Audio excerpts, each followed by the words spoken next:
And the word of the Lord came unto me, saying, Son of man, put forth a riddle, and speak a parable unto the house of Israel, and say, Thus saith the Lord God, a great eagle with great wings, long-winged, full of feathers, which had divers colors, came unto Lebanon, and took the highest branch of the cedar, he cropped off the top of his young twigs, and carried it into a land of traffic, he set it in a city of merchants.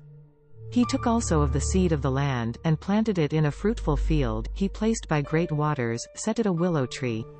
And it grew, and became a spreading vine of low stature, whose branches turned toward him, and the roots thereof were under him, so it became a vine, and brought forth branches, and shot forth sprigs. There was also another great eagle with great wings and many feathers, and, behold, this vine did bend her roots toward him, and shot forth her branches toward him, that he might water it by the furrows of her plantation. It was planted in a good soil by great waters, that it might bring forth branches, and that it might bear fruit, that it might be a goodly vine. Say thou, Thus saith the Lord God, Shall it prosper? Shall he not pull up the roots thereof, and cut off the fruit thereof, that it wither? It shall wither in all the leaves of her spring, even without great power or many people to pluck it up by the roots thereof. Yea, behold, planted, shall it prosper? Shall it not utterly wither, when the east wind toucheth it? It shall wither in the furrows where it grew.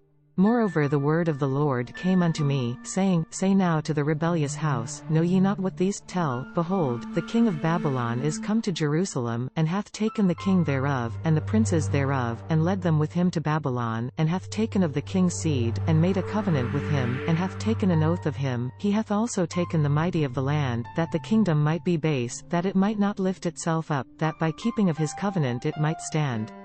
But he rebelled against him in sending his ambassadors into Egypt, that they might give him horses and much people. Shall he prosper? Shall he escape that doth such? Or shall he break the covenant, and be delivered? I live, saith the Lord God, surely in the place the king that made him king, whose oath he despised, and whose covenant he brake, with him in the midst of Babylon he shall die. Neither shall Pharaoh with mighty army and great company make for him in the war, by casting up mounts, and building forts, to cut off many persons, seeing he despised the oath by breaking the covenant, when, lo, he had given his hand, and hath done all these, he shall not escape. Therefore thus saith the Lord God, I live, surely mine oath that he hath despised, and my covenant that he hath broken, even it will I recompense upon his own head. And I will spread my net upon him, and he shall be taken in my snare, and I will bring him to Babylon, and will plead with him there for his trespass that he hath trespassed against me. And all his fugitives with all his bands shall fall by the sword, and they that remain shall be scattered toward all winds, and ye shall know that I the Lord have spoken.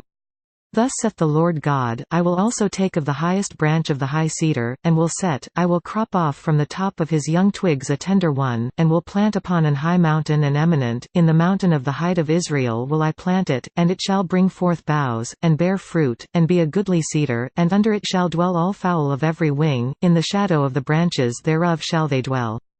And all the trees of the field shall know that I the Lord have brought down the high tree, have exalted the low tree, have dried up the green tree, and have made the dry tree to flourish. I the Lord have spoken and have done. This content was provided by angelotricarico.com. Subscribe to the channel for more stories.